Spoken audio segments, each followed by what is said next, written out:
السلام علیکم ورحمۃ اللہ وبرکاتہ۔ امید ہے آپ سب خیریت سے ہوں گے۔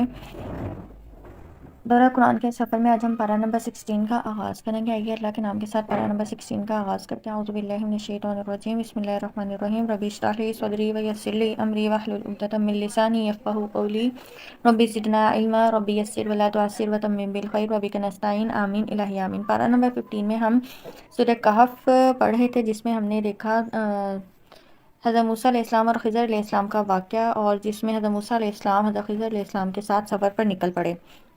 حضرت خضر علیہ السلام نے حضرت موسیٰ علیہ السلام کو کوئی بھی بات پوچھنے سے، سوال پوچھنے سے منع کیا تھا، لیکن انہوں نے دوسری بار بھی وہ سوال پوچھا۔ تو آئیے اس سے آگے دیکھتے ہیں کہ اس سے آگے کیا ہوا۔ جو 16واں پارہ ہے، اس میں سورہ کہف کا جو بقیہ حصہ اس کو مکمل کریں گے، سورہ مریم مکمل، اور سورہ طٰہٰ کو اس میں دیکھیں گے۔ یہ پارہ ایمان، توحید، صبر اور اللہ کی قدرت پر غور کرنے کی دعوت دیتا ہے۔ اچھا جی، حضرت موسیٰ اور خضر علیہ السلام کا جو علم، حکمت اور اللہ کی مصلحتوں کا جس میں بیان ہے، اس کو ہم دیکھ رہے تھے۔ تو آئیے پارے کا آغاز کرتے ہیں۔ بسم اللہ الرحمن الرحیم، شروع اللہ کے نام سے جو بڑا مہربان نہایت رحم کرنے والا ہے۔ قال الم اقل لک انک لن تستطیع معی صبرا، اے خضر، اس خضر نے کہا کیا میں نے تجھ سے نہیں کہا تھا کہ بلا شبہ تو میرے ساتھ ہرگز صبر نہیں کرے گا۔ موسیٰ علیہ السلام نے کہا اگر اس کے بعد میں نے تجھ سے کسی بارے میں بھی سوال کیا تو پھر ہرگز مجھ سے صحبت نہ رکھنا، یقیناً میری طرف سے تو عذر کو پہنچ چکا ہے۔ پھر وہ دونوں چلے یہاں تک کہ ایک گاؤں والوں کے پاس پہنچے، اس کے رہنے والوں سے طعام مانگا تو انہوں نے اس کی ضیافت کرنے سے انکار کر دیا۔ پھر ان دونوں نے ایک دیوار پائی جو گرا چاہتی تھی، تو خضر علیہ السلام نے وہ سیدھی کر دی۔ موسیٰ علیہ السلام نے کہا اگر تو چاہتا تو ضرور اس پر اجر لے لیتا۔ خضر علیہ السلام نے کہا یہ اب میرے اور تیرے درمیان جدائی ہے، یعنی سوال کرنے سے یا کچھ بھی پوچھنے سے منع کیا تھا، لیکن موسیٰ علیہ السلام نے پھر بھی پوچھا، یقیناً میں تجھے ان باتوں کی حقیقت بتاتا ہوں جن پر تو صبر نہ کر سکا۔ رہی کشتی، وہ چند مسکینوں کی تھی جو دریا میں کام کرتے تھے، لہٰذا میں نے ارادہ کیا کہ اس میں عیب ڈال دوں، جبکہ ان کے آگے ایک بادشاہ تھا جو ہر کشتی زبردستی لے لیتا تھا، اور رہا لڑکا تو اس کے ماں باپ مومن تھے، چنانچہ ہم ڈرے کہ وہ سرکشی اور کفر کی وجہ سے انہیں مشقت میں ڈال دے گا، چنانچہ ہم نے چاہا کہ ان دونوں کا رب انہیں ایسا بدل دے جو اس سے پاکیزگی میں بہتر اور مہربانی میں قریب تر ہو۔ اور رہی دیوار، تو وہ شہر میں 2 یتیم لڑکوں کی تھی اور اس کے نیچے ان کے لیے خزانہ اور ان کا باپ صالح تھا، چنانچہ تیرے رب نے چاہا کہ وہ دونوں یتیم اپنی جوانی کو پہنچے اور تیرے رب کی رحمت کے سبب اپنا خزانہ نکال لیں، اور میں نے یہ اپنی رائے سے نہیں کیا۔ یہ ان باتوں کی حقیقت ہے جن پر تو صبر نہ کر سکا۔ اور یہ لوگ آپ سے ذوالقرنین کے متعلق پوچھتے ہیں، یعنی یہودیوں نے 3 ہی سوال کیے تھے نا، اصحاب کہف کا پوچھا تھا، حضرت موسیٰ علیہ السلام اور خضر علیہ السلام کا پوچھا تھا۔ یہ دونوں واقعات ہم نے دیکھ لیے تفصیل سے۔ اب ہم ذوالقرنین کے متعلق جو انہوں نے پوچھا تھا اس کے بارے میں جو اللہ سبحانہ و تعالیٰ وحی کے ذریعے نبی پاک صلی اللہ علیہ وسلم کو جو بتا رہے ہیں اس کو ہم دیکھتے ہیں۔ آپ کہہ دیجئے عنقریب میں اس کا کچھ ذکر تمہارے سامنے تلاوت کروں گا۔ بے شک ہم نے اسے زمین میں اقتدار دیا، اسے ہر چیز سے اسباب دیے، چنانچہ وہ سامان لے کر چلا، یہاں تک کہ جب وہ غروب آفتاب کی جگہ پہنچا اس نے اسے پایا کہ وہ سیاہ کیچڑ دلدل والے چشمے میں غروب ہو رہا ہے، اور اس نے اس کے پاس ایک قوم پائی۔ ہم نے کہا اے ذوالقرنین، تجھے اختیار ہے، خواہ تو انہیں سزا دے یا خواہ تو ان سے اچھا برتاؤ کرے۔ اس نے کہا رہا وہ جس نے ظلم کیا تو اسے عنقریب سزا دیں گے، پھر وہ اپنے رب کی طرف لوٹایا جائے گا، چنانچہ وہ اسے سخت ترین عذاب دے گا۔ اور رہا وہ جو ایمان لایا اور نیک عمل کیے تو اس کے لیے اللہ کے ہاں بدلے میں خوب تر بھلائی ہے، اور ہم لازماً اپنے کام میں سے اس کے لیے نہایت آسانی کا حکم دیں گے۔ پھر وہ اور سامان لے کر چلا، یہاں تک کہ وہ طلوع شمس کی جگہ پہنچا، اس نے اسے پایا کہ وہ ایسی قوم پر طلوع ہو رہا ہے جس کے لیے ہم نے سورج کے آگے کوئی پردہ نہیں رکھا۔ واقعہ ایسا ہی ہے، اور یقیناً اس کے پاس جو کچھ تھا علم کے اعتبار سے ہم نے اس کا احاطہ کر لیا تھا۔ پھر وہ دیگر سامان لے کر چلا، یہاں تک کہ جب وہ دیواروں کے درمیان پہنچا تو اس نے ان دونوں کی طرف ایک قوم پائی جو قریب نہ تھا کہ وہ کوئی بات سمجھے۔ وہ کہنے لگے اے ذوالقرنین، بے شک یاجوج اور ماجوج اس سرزمین میں فساد کرنے والے ہیں، تو کیا ہم تیرے لیے کچھ پیداوار طے کریں اس شرط پر کہ تو ہمارے اور ان کے درمیان ایک دیوار بنا دے۔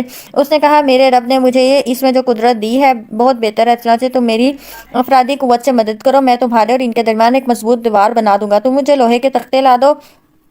کہ جب اس نے دونوں پہاڑوں کے درمیان خلا کو برابر کر دیا تو کہا اب اس میں دھونکو، یہاں تک کہ اس نے اسے آگ جیسا بنا دیا، تو میرے پاس پگھلا ہوا تانبا لاؤ کہ اس پر ڈال دوں۔ پھر وہ یاجوج ماجوج استطاعت نہ رکھتے تھے کہ اس پر چڑھ جائے، نہ استطاعت رکھتے تھے کہ اس میں نقب لگائیں۔ ذوالقرنین نے کہا یہ میرے رب کی طرف سے رحمت ہے، پھر جب میرے رب کا وعدہ آ جائے گا تو وہ اسے ہموار کر دے گا، یعنی یہ دیوار اگرچہ بڑی مضبوط بنا دی ہے جس کے اوپر چڑھ کر یا اس میں سوراخ کر کے یاجوج ماجوج کا ادھر آنا ناممکن ہے، لیکن جب رب کا وعدہ آ جائے گا تو وہ اس کو ریزہ ریزہ کر دے گا اور زمین کے برابر برابر کر دے گا۔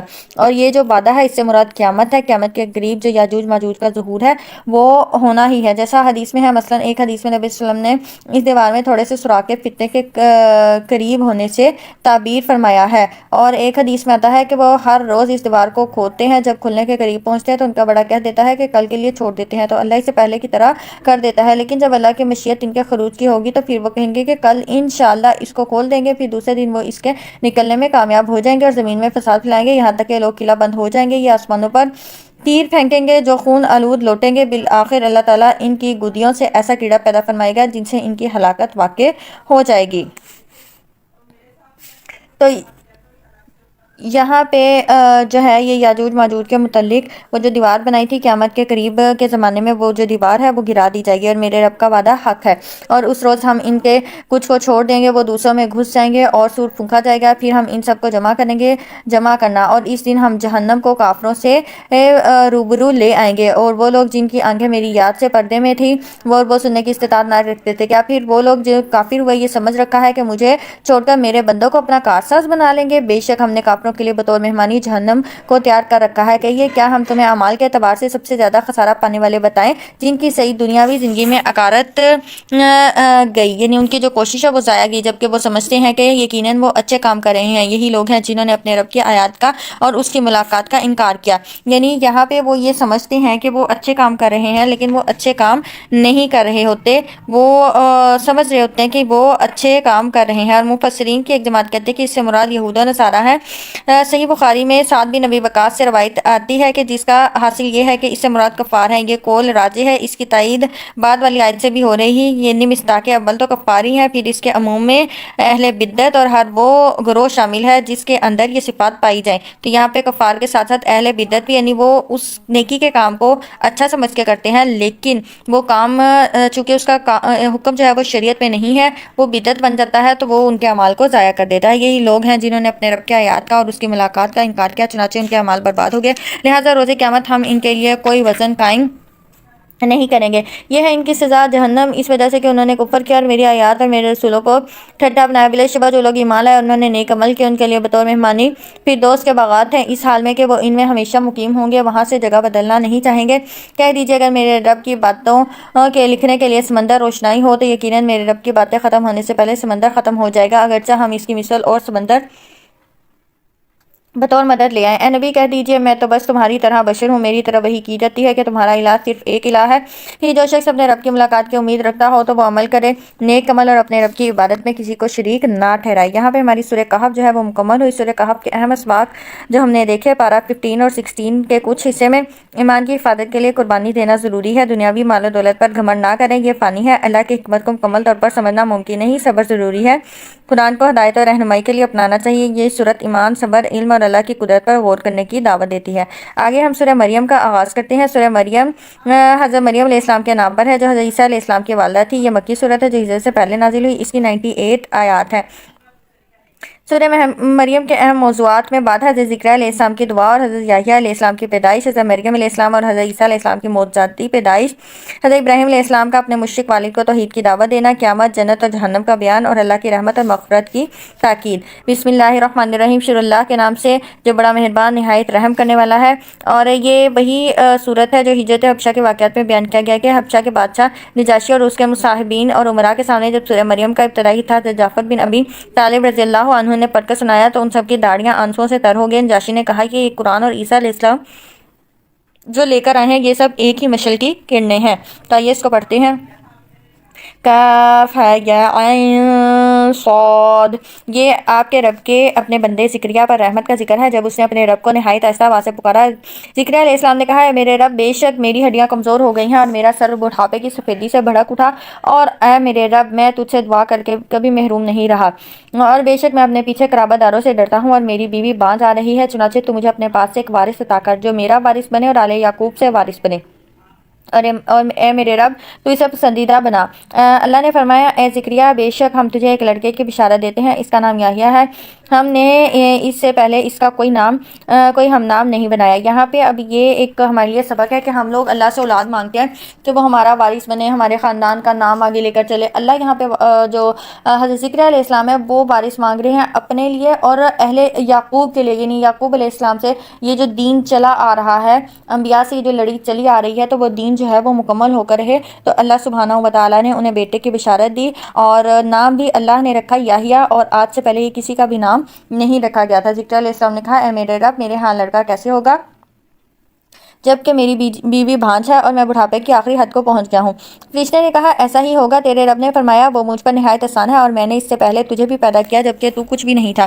ذکر علیہ السلام نے کہا اے میرے رب، میرے لیے کوئی نشانی ٹھہرا۔ فرمایا تیری نشانی یہ ہے کہ تو تندرست ہونے کے باوجود 3 دن اور 3 راتیں لوگوں سے کلام نہیں کرے گا۔ چنانچہ وہ حجرے سے نکل کر اپنی قوم کے پاس آیا تو اس نے انہیں اشارہ کیا کہ تم صبح شام تسبیح بیان کرو۔ اللہ نے فرمایا اے یحییٰ، کتاب کو قوت سے پکڑ، اور ہم نے اسے بچپن میں ہی حکم عطا کیا اور اپنی طرف سے شفقت اور پاکیزگی دی، اور وہ نہایت متقی تھا اور اپنے والدین سے نیکی کرنے والا اور سرکش اور نافرمان نہ تھا۔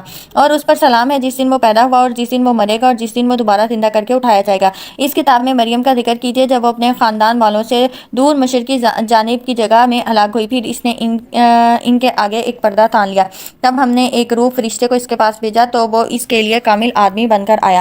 مریم علیہ السلام نے کہا کیا میں تجھ سے رحمان کی پناہ مانگتی ہوں اگر تو ڈرنے والا ہے؟ فرشتے نے کہا یقیناً میں تیرے رب کا بھیجا ہوا ہوں تاکہ تجھے حکم الہی سے ایک نہایت پکیزہ لڑکا عطا کروں۔ اس نے کہا میرے لیے لڑکا کیوں کر ہوگا جبکہ مجھے کسی بشر نے نہیں چھوا اور نہ ہی میں بدکار ہوں۔ اس فرشتے نے کہا اسی طرح ہوگا، تیرے رب نے کہا ہے کہ وہ مجھ پر بہت آسان ہے تاکہ ہم اسے لوگوں کے لیے نشانی اور اپنی طرف سے رحمت بنائیں، اور یہ امر طے شدہ ہے۔ بالآخر وہ اس کے ساتھ حاملہ ہو گئی تو اس حمل کو لے کر دور کی ایک جگہ میں الگ جا بیٹھی۔ پھر درد ذہ اسے کھجور کے ایک تنے کی طرف لے آیا تو وہ بولی اے کاش میں اس سے پہلے مر جاتی اور بھولی بھلائی ہوتی۔ پھر اس فرشتے نے اس کے نیچے کے علاقے سے اسے آواز دی کہ تو غم نہ کر، تیرے رب نے تجھ سے نیچے کے علاقے میں ایک چشمہ جاری کر دیا ہے اور تو کھجور کا تنا اپنی طرف ہلا، وہ تجھ پر تازی پکی ہوئی کھجوریں گرائے گا، چنانچہ تو کھا اور پی اور اپنی آنکھیں ٹھنڈی کر۔ پھر اگر تو انسانوں میں سے کسی اور کو دیکھے تو اسے کہہ دینا بے شک میں نے رحمان کے لیے روزے کی نظر مانی ہے، لہٰذا آج میں کسی انسان سے ہرگز کلام نہیں کروں گے۔ پھر وہ اس بچے کو اٹھائے اپنی قوم کے پاس آئی تو وہ کہنے لگے اے مریم یقیناً تو نے بہت برا کام کیا ہے۔ اے ہارون کی بہن، ہارون سے مراد ان کا کوئی عینی یا علاتی بھائی ہے یا مریم علیہ السلام کی برادری کا کوئی شخص ہے جس کی طرف اس کی نسبت کر دی گئی ہے؟ نہ تو تیرا باپ برا آدمی تھا نہ تیری ماں ہی بدکار تھی۔ چنانچہ اس نے اس بچے کی طرف اشارہ کیا تو وہ کہنے لگے ہم اس سے کیسے کلام کریں جو گود میں بچہ ہے؟ وہ بچہ بول اٹھا بلا شبہ میں اللہ کا بندہ ہوں اور اس نے مجھے کتاب دی اور مجھے نبی بنایا ہے، اور اس نے مجھے برکت والا بنایا جہاں بھی میں ہوں، اور مجھے نماز و زکوٰۃ کی پابندی کا حکم دیا ہے جب تک میں زندہ ہوں، اور اپنی والدہ سے نیکی کرنے والا بنایا ہے، اور اس نے مجھے سرکش اور بدبخت نہیں بنایا، اور سلام ہے مجھ پر جس دن میں پیدا ہوا اور جس دن میں مروں گا اور جس دن میں زندہ کر کے اٹھایا جاؤں گا۔ یہ ہے عیسیٰ ابن مریم، یہی ہے حق کی بات جس میں وہ لوگ شک کرتے ہیں۔ اللہ کے لائق ہی نہیں کہ وہ کوئی بھی اولاد بنائے، وہ پاک ہے۔ جب وہ کسی کام کا فیصلہ کرتا ہے تو اس کے لیے بس یہی کہتا ہے کن ہو جا، فیکون، تو وہ ہو جاتا ہے، اور بے شک اللہ ہی میرا رب ہے اور تمہارا رب ہے، لہٰذا تم اسی کی عبادت کرو، یہی سیدھی راہ ہے۔ پھر معترض گروہوں نے آپس میں اختلاف کیا، چنانچہ ان کے لیے تباہی ہے جنہوں نے یوم عظیم کی پیشی کا انکار کیا۔ وہ لوگ کیا ہی خوب سننے والے ہیں اور کیا ہی خوب دیکھنے والے ہوں گے جس دن وہ ہمارے پاس آئیں گے، لیکن آج یہ ظالم کھلی گمراہی میں ہیں، اور آپ انہیں روز حضرت سے ڈرائیں جب ہر معاملے کا فیصلہ کیا جائے گا، جبکہ وہ غفلت میں ہیں اور وہ ایمان نہیں لاتے۔ بلا شبہ ہم ہی زمین کے وارث ہوں گے، جو اس سرزمین پر وارث ہوں گے اور ہماری ہی طرف وہ لوٹائے جائیں گے۔ اور کتاب میں ابراہیم کا ذکر کیجیے، بے شک وہ نہایت سچا نبی تھا۔ جب اس نے اپنے باپ سے کہا اے میرے باپ، تو اس کی عبادت کیوں کرتا ہے جو نہ سننے نہ دیکھے اور نہ تیرے کچھ کام آئے؟ اے میرے باپ، بے شک میرے پاس وہ علم آیا ہے جو تیرے پاس نہیں آیا ہے، لہٰذا تو میری اتباع کر، میں تجھے سیدھی راہ دکھاؤں گا۔ اے میرے باپ، تو اس شیطان کی عبادت نہ کر، بلا شبہ شیطان رحمان کا سخت نافرمان ہے۔ اے ابا جان، بے شک میں اس بات سے ڈرتا ہوں کہ تجھے رحمان کی طرف سے عذاب آ پہنچے، پھر تو شیطان کا ساتھی ہو جائے۔ اور وہ باپ کہنے لگا اے ابراہیم، کیا تو میرے معبودوں سے منہ پھیرے ہوئے ہے؟ اگر تو باز نہ آیا تو میں تجھے ضرور رجم کر دوں گا اور تو لمبا عرصہ مجھ سے دور چلا جا۔ ابراہیم نے کہا تجھ پر سلامتی ہو، عنقریب میں تیرے لیے اپنے رب سے استغفار کروں گا۔ یہاں دیکھیں کہ باپ اور بیٹے کے رویے اور بات کرنے کے طریقے میں کتنا فرق ہے۔ تو اسلام جو ہے وہ ہمیں نرمی، عفو درگزر اور اچھے سے بات کرنے کی تلقین کرتا ہے، جو کہ کوئی اور مذہب نہیں سکھاتا۔ آتا تو ہمارے بات کرنے کے انداز میں یہ سب چیزیں نظر آنی چاہیے۔ بے شک وہ مجھ پر بہت مہربان ہے اور میں کنارہ کش ہوتا ہوں تم سے اور ان سے جن کو تم اللہ کے سوا پکارتے ہو، اور میں تو اپنے رب ہی کو پکارتا ہوں۔ امید ہے کہ میں اپنے رب کو پکار کر محروم نہ رہوں گا۔ پھر جب اس نے کنارہ کیا ان سے اور جنہیں وہ اللہ کے سوا پوچھتے تھے تو ہم نے اس سے اسحاق اور یعقوب بخشے اور ہم نے ہر ایک کو نبی بنایا۔ یعنی ابراہیم علیہ السلام نے جب اپنی قوم کو چھوڑا تھا تو ان کے ساتھ ایمان لانے والے صرف حضرت لوط علیہ السلام تھے، اس کے علاوہ کوئی بھی ایمان نہیں لایا تھا۔ تو پھر اللہ نے ان کو نعم البدل میں اسحاق اور یعقوب عطا کیا اور ہم نے ہر ایک کو نبی بنایا، یعنی ان کی آگے جو اولاد کی لڑی تھی اس میں نبی ہی نبی بھیجے اور ہم نے انہیں اپنی رحمت بخشی اور ان کے لیے سچائی کا بول بلند کیا۔ اور کتاب میں موسیٰ کا ذکر کیجئے، بلا شبہ وہ چنا ہوا تھا اور رسول نبی تھا۔ ہم نے اسے طور کی دائیں جانب سے پکارا اور ہم نے اسے راز و نیاز کرتے ہوئے قریب کیا اور اسے اپنی رحمت سے اس کا بھائی ہارون نبی بخشا۔ اور کتاب میں اسماعیل کا ذکر کیجئے، بے شک وہ وعدے کا سچا اور رسول نبی تھا، وہ اپنے گھر والوں کو نماز اور زکوٰۃ کا حکم دیتا تھا اور وہ اپنے رب کے ہاں نہایت پسندیدہ تھا۔ اور کتاب میں ادریس کا ذکر کیجئے، بے شک وہ نہایت سچا اور نبی تھا اور ہم نے اسے بہت بلند مقام پر اٹھا لیا۔ یہ وہ انبیاء ہیں جن پر اللہ نے انعام کیا، جو اولاد آدم میں سے ہیں اور ان لوگوں کی نسل میں سے جنہیں ہم نے نوح کے ساتھ کشتی میں سوار کیا تھا، اور ابراہیم اور اسرائیل کی اولاد اور ان لوگوں سے جنہیں ہم نے ہدایت دی تھی چن لیا۔ جب ان پر رحمان کی آیات تلاوت کی جاتی ہیں تو وہ سجدہ کرتے ہوئے روتے ہوئے گر جاتے ہیں۔ پھر ان کے بعد نالائق ان کے جانشین ہوئے جنہوں نے نماز ضائع کی، خواہشات کی پیروی کی، چنانچہ جلد ہی آگے وہ ہلاکت اور گمراہی کے انجام سے دوچار ہوں گے۔ مگر جس نے توبہ کی اور ایمان لایا اور نیک عمل کیے تو وہ لوگ جنت میں داخل ہوں گے اور ان پر کوئی ظلم نہ ہوگا، یعنی ابدی باغات جن کا رحمان نے اپنے بندوں سے غیب کے ساتھ وعدہ لیا تھا۔ بے شک اس کا وعدہ ہر صورت آنے والا ہے، وہ اس میں کوئی لغو بات نہیں سنیں گے سوائے سلام کے۔ وہاں ان کے لیے صبح اور شام رزق ہوگا، یہی وہ جنت ہے جس کا وارث ہم اپنے بندوں میں سے اسے بنائیں گے جو متقی ہوگا۔ اور ہم فرشتے آپ کے رب کے حکم سے نازل ہوتے ہیں، اسی کے لیے ہے جو کچھ ہمارے آگے ہے اور جو کچھ ہمارے پیچھے ہے اور جو کچھ اس کے درمیان ہے، اور آپ کا رب کبھی بھولنے والا نہیں۔ وہی رب ہے آسمانوں کا اور زمین کا اور جو کچھ ان کے درمیان ہے سب کا، چنانچہ آپ اس کی عبادت کریں اور اس کی عبادت پر قائم رہیں۔ کیا آپ اس کا کوئی ہم نام جانتے ہیں؟ اور انسان کہتا ہے کہ کیا جب میں مر جاؤں گا البتہ مجھے زندہ اور نکالا جائے گا؟ اور کیا انسان اتنا ہی یاد نہیں کرتا کہ یقیناً ہم نے اس سے پہلے اسے تخلیق کیا جبکہ وہ کچھ بھی نہ تھا؟ پس آپ کے رب کی قسم ہم ضرور ان کفار کو شیطانوں کے ہمراہ اکٹھا کریں گے، پھر ہم ضرور انہیں گھٹنوں کے بل گرے ہوئے جہنم کے گرد حاضر کریں گے، پھر ہم ضرور ہر گروہ سے اسے کھینچ کر الگ کریں گے جو ان میں سے رحمان کے خلاف سرکشی میں سخت تر تھا۔ پھر ہم بلا شبہ ان کا خوب علم ہے جو اس جہنم میں جانے کے زیادہ لائق ہے، اور تم میں سے جو بھی ہے وہ اس جہنم پر وارد ہونے والا ہے، یہ آپ کے رب کے ذمے حتمی اور طے شدہ بات ہے۔ پھر ہم متقی لوگوں کو نجات دیں گے اور ہم ظالموں کو اس میں گھٹنوں کے بل گرے ہوئے چھوڑ دیں گے۔ جب وہ ان پر ہماری واضح آیات تلاوت کی جاتی ہیں تو وہ کافر مومنوں سے کہتے ہیں فریقین میں سے کس کا مقام بہتر ہے اور کس کی مجلس زیادہ اچھی ہے، اور ان سے پہلے ہم نے کتنی ہی قومیں ہلاک کر دی اور ان سے اثاثوں اور ظاہری ٹپ ٹاپ میں کہیں بڑھ کر تھی۔ کہہ دیجئے جو شخص گمراہی میں ہے لازم ہے کہ اسے رحمان لمبی ڈھیل دے دے، یہاں تک کہ وہ دیکھیں کہ جس کا ان سے وعدہ کیا جاتا ہے یا عذاب کی قیامت، تو وہ ضرور جان لیں گے کہ کون درجے میں بدتر اور لشکر کے لحاظ سے کمزور تر ہے۔ اور راہ ہدایت پر چلنے والوں کو اللہ مزید ہدایت عطا کرتا ہے، اور باقی رہنے والی نیکیاں ہی آپ کے رب کے ہاں ثواب اور انجام کے اعتبار سے بہت بہتر ہیں۔ پھر آپ اس شخص کے بارے میں بتلائیے جس نے ہماری آیات کا انکار کیا اور کہا مجھے ضرور مال اولاد دی جائے گی، کیا اس نے غیب کی اطلاع پا لی یا رحمان کے ہاں کوئی عہد لے لیا؟ ہرگز نہیں، ہم ضرور لکھیں گے جو وہ کہتا ہے اور ہم اس کے لیے عذاب بہت بڑھا دیں گے، اور ان چیزوں کے ہم وارث ہوں گے جو کہتا ہے کہ اور وہ ہمارے پاس اکیلا آئے گا، اور انہوں نے اللہ کے سوا معبود بنا لیے ہیں تاکہ وہ ان کے مددگار ہوں۔ ہرگز نہیں، عنقریب وہ خود ان کی عبادت کا انکار کر دیں گے اور ان کے مخالف ہو جائیں گے۔ کیا آپ نے نہیں دیکھا کہ بے شک ہم نے کافروں پر شیطان چھوڑ رکھے ہیں جو انہیں خوب خوب گناہوں پر ابھارتے ہیں، چنانچہ آپ ان کے بارے میں جلدی نہ کریں، ہم تو بس ان کے دن گن رہے ہیں۔ جس دن ہم متقیوں کے رحمان کی طرف بطور مہمان اکٹھا کر لائیں گے اور مجرموں کو جہنم کی طرف پیاس سے ہی ہانک لے جائیں گے، اس روز وہ سفارش کا اختیار نہیں رکھیں گے سوائے اس کے جس نے رحمان سے عہد لیا، اور انہوں نے کہا رحمان اولاد رکھتا ہے، البتہ یقیناً تم ایک بہت بھاری بات یعنی گناہ تک آ پہنچے ہو۔ قریب ہے کہ آسمان اس بات سے پھٹ پڑیں اور زمین شک ہو جائے اور پہاڑ ریزہ ریزہ ہو کر گر پڑیں اس بات پر کہ انہوں نے رحمان کے لیے اولاد کا دعویٰ کیا، اور رحمان لائق نہیں کہ وہ کسی کو اولاد بنائے۔ آسمان اور زمین میں جو کوئی بھی ہے وہ سب رحمان کے پاس غلام بن کر آئے ہیں، بلا شبہ یقیناً اس رحمان نے ان کا شمار کر رکھا ہے اور انہیں خوب گن رہا ہے، اور وہ سب یوم قیامت اللہ کے پاس تنہا آئیں گے۔ بے شک جو لوگ ایمان لائے اور انہوں نے نیک عمل کیے، یقیناً رحمان اس کے لیے محبت پیدا کر دے گا۔ یقیناً ہم نے تو اس قرآن کو آپ کی زبان یعنی عربی میں خوب آسان کر دیا ہے تاکہ آپ اس سے متقین کو بشارت دیں اور اس کے ساتھ جھگڑالوں چالو قوم کو ڈرائیں، اور ان سے پہلے ہم نے کتنی ہی قومیں ہلاک کر دی، کیا آپ ان میں سے کسی ایک کو محسوس کرتے ہیں یا ان میں سے کوئی بھنک یعنی آہٹ بھی سنتے ہیں؟ یعنی ان کو ایسے ختم کیا کہ اب ان کا نام و نشان ہی صفحہ ہستی سے مٹا دیا۔ یہاں ہماری سورہ مریم جو ہے وہ مکمل ہوئی۔ سورہ مریم سے حاصل ہونے والے اہم اسباق میں سب سے پہلی بات تو یہ ہے کہ اللہ ہر چیز پر قادر ہے، ناممکن کو ممکن بنا سکتا ہے۔ والدین کے ساتھ حسن سلوک اور نرمی ضروری ہے۔ توحید اور ایمان پر ثابت قدم رہنا چاہیے، دنیا کے بجائے آخرت کو ترجیح دینی چاہیے۔ یہ سورۃ اللہ کی قدرت، انبیاء کی آزمائش اور صبر و توکل کا درس دیتی ہے۔ سورۃ طٰہٰ کا آغاز کرتے ہیں۔ سورۃ طٰہٰ کہلاتی ہے جو سورت کے آغاز میں موجود حروف مقطعات میں سے ہے۔ یہ مکی سورت ہے جو ہجرت سے پہلے نازل ہوئی۔ اس کی 135 آیات ہیں۔ تو آئیے سورۃ طٰہٰ کا آغاز کرتے ہیں۔ اس کے اہم موضوعات ہیں۔ قرآن نازل ہونے کا مقصد دین کو مشکل بنانے کے لیے نہیں بلکہ ہدایت کے لیے آیا ہے۔ حضرت موسیٰ علیہ السلام کا واقعہ، موت ملنے اور فرعون کو دعوت توحید کا ذکر، جادوگروں کا ایمان لانا، بنی اسرائیل کی رہائی اور فرعون کا غرق ہونا، ان ساری چیزوں کا بیان ہے۔ اس کے بعد بچڑے کی پوجا، بنی اسرائیل کی گمراہی اور حضرت ہارون علیہ السلام کی آزمائش، قیامت، جنت اور جہنم کا ذکر، شیطان کے وسوسے اور انسان کو بہکانے کی کوشش۔ بسم اللہ الرحمن الرحیم، شروع اللہ کے نام سے جو بڑا مہربان نہایت رحم کرنے والا ہے۔ طٰہٰ، ہم نے آپ پر قرآن اس لیے نازل نہیں کیا کہ آپ مشقت میں پڑھیں، مگر یہ تو اس شخص کے لیے نصیحت ہے جو اللہ سے ڈرتا ہے۔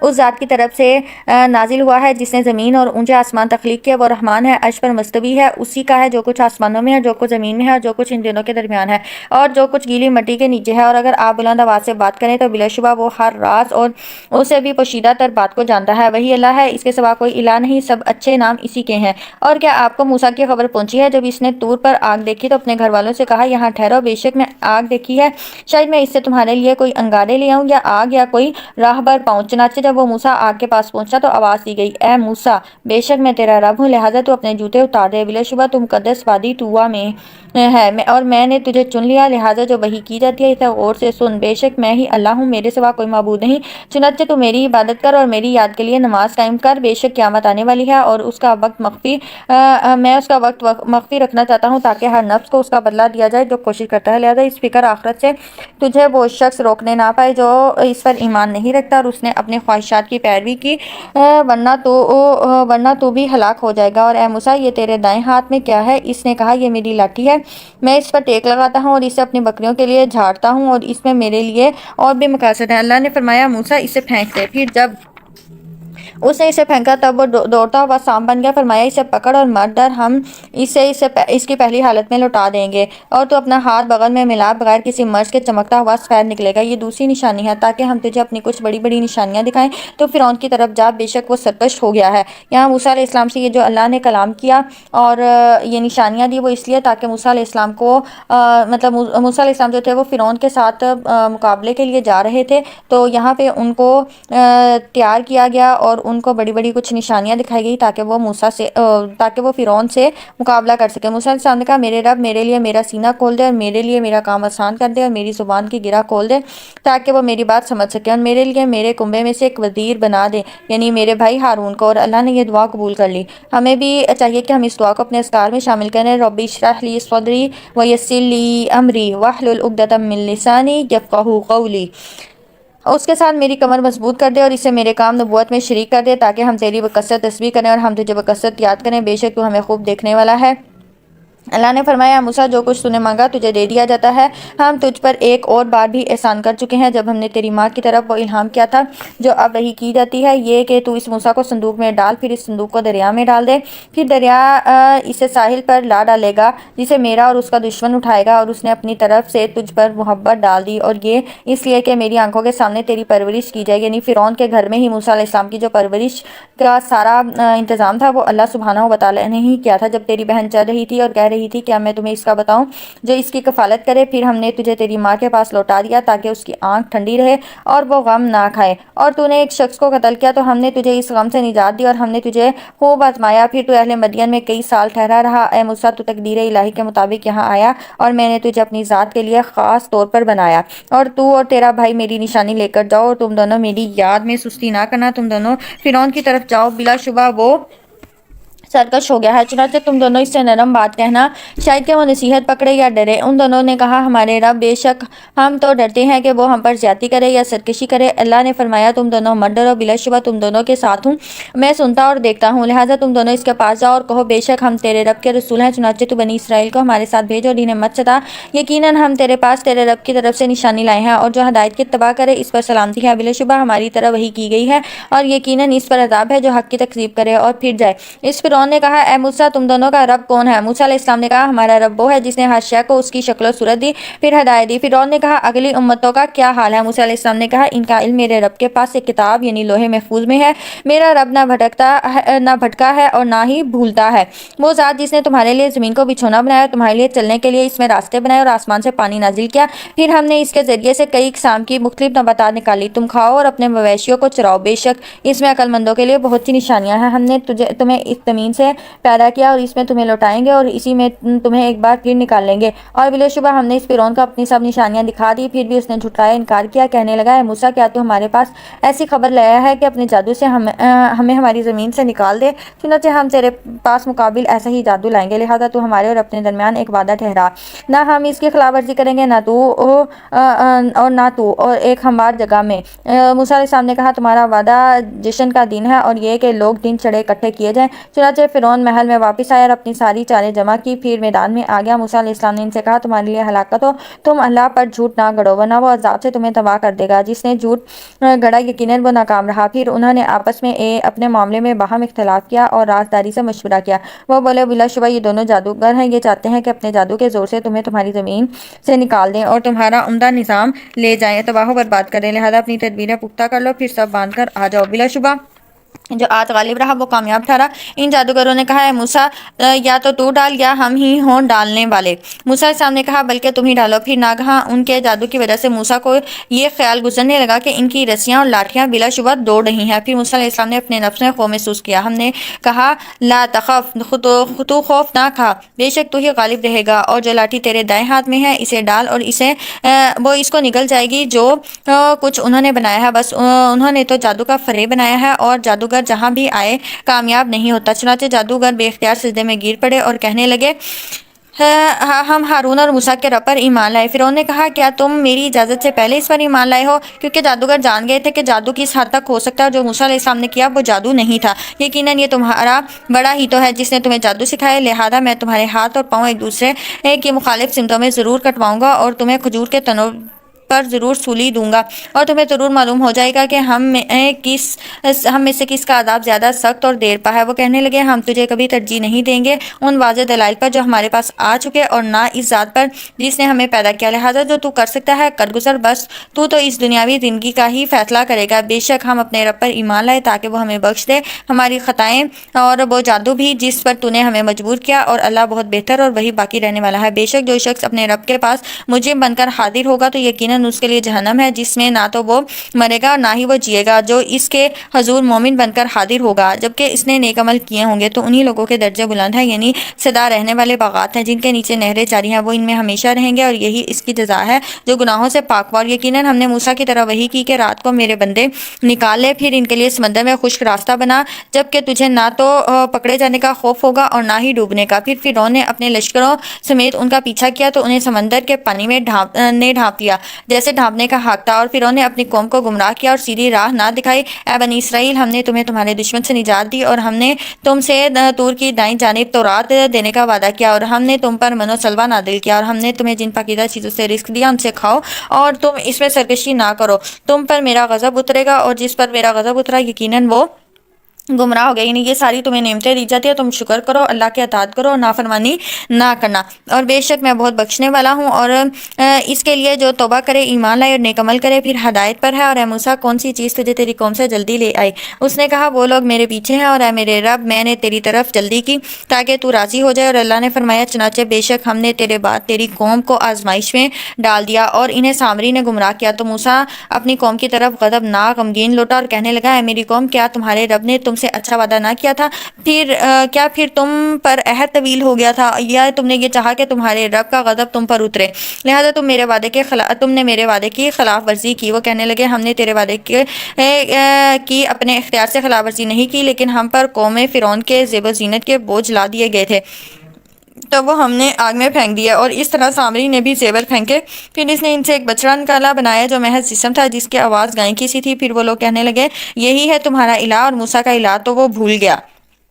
بھلا وہ دیکھتے نہیں تھے کہ بلا شبہ وہ بچڑا ان کی کسی بات کا جواب نہیں دیتا اور نہ ان کو کسی نفع و نقصان کا مالک ہے۔ بلا شبہ اس سے پہلے ہارون نے ان سے کہا تھا اے میری قوم، یقیناً اس بچے کے ساتھ تم ضرور آزمائے گئے ہو اور یقیناً تمہارا رب رحمان ہے، لہذا تم میری اتباع کرو اور میرے حکم کی اطاعت کرو۔ وہ کہنے لگے ہم تو ہمیشہ اس پر مجاور بن کر بیٹھ رہیں گے یہاں تک کہ موسیٰ ہمارے پاس لوٹ آئے۔ موسیٰ السلام نے کہا اے ہارون، تجھے کس چیز نے روکے رکھا جب تو نے انہیں دیکھا کہ وہ بھٹک گئے ہیں کہ تو نے میری اتباع نہ کی؟ کیا تو نے میرے حکم کی نافرمانی کی؟ ہارون نے کہا اے میری ماں جائے، میری داڑھی اور میرا سر نہ پکڑ، یقیناً میں ڈرا کہ تو کہے گا کہ تو نے بنی اسرائیل کے درمیان تفرقہ ڈال دیا اور میری بات کا انتظار نہ کیا۔ موسیٰ السلام نے کہا اے سامری، تیرا کیا معاملہ ہے؟ سامری نے کہا میں نے وہ چیز دیکھی جو ان لوگوں نے نہ دیکھی، چنانچہ میں نے مٹی کی ایک مٹھی رسول جبریل کے گھوڑے کے رکشے قدم سے بھر لی اور اس میں ڈال لی، اور اس طرح میرے نفس نے اسے میرے لیے خوشنما بنا دیا۔ موسیٰ علیہ السلام نے کہا تو چلا جا، یقیناً اب تیرے لیے زندگی بھر یہی ہے کہ تو کہتا رہے مجھے نہ چھونا، یعنی یہ سامری کو اس کے گناہ کی سزا دنیا میں ہی ملنا شروع ہو گئی تھی۔ اور بے شک تیرے لیے ایک وعدہ ہے جس کی خلاف ورزی تجھ سے ہرگز نہیں کی جائے گی، اور تو اپنے معبود کی طرف دیکھ جس پر تم جاور بنا رہا، البتہ ہم اسے ضرور جلا دیں گے، پھر یقیناً اس کی راکھ اڑا کر سمندر میں بکھیر دیں گے۔ بس تمہارا معبود تو اللہ ہے جس کے سوا کوئی معبود نہیں، اس نے ہر چیز کو اپنے علم سے گھیر رکھا ہے۔ اسی طرح ہم آپ کو وہ احوال سناتے ہیں جو پہلے گزر چکے، اور یقیناً ہم نے آپ کو اپنے پاس سے ذکر قرآن دیا۔ جس نے اس سے اعراض کیا تو یقیناً وہ یوم قیامت ایک بوجھ اٹھائے ہوئے ہوگا اور وہ اس تکلیف میں ہمیشہ رہیں گے، اور یوم قیامت ان کے لیے بوجھ اٹھانا برا ہوگا۔ جس دن سور میں پھونکا جائے گا اور ہم اس دن مجرم اکٹھے کریں گے، اس حال میں کہ نیلی آنکھوں والے ہوں گے، وہ باہم چپکے چپکے کہتے ہوں گے تم دنیا میں نہیں ٹھہرے مگر صرف 10 دن۔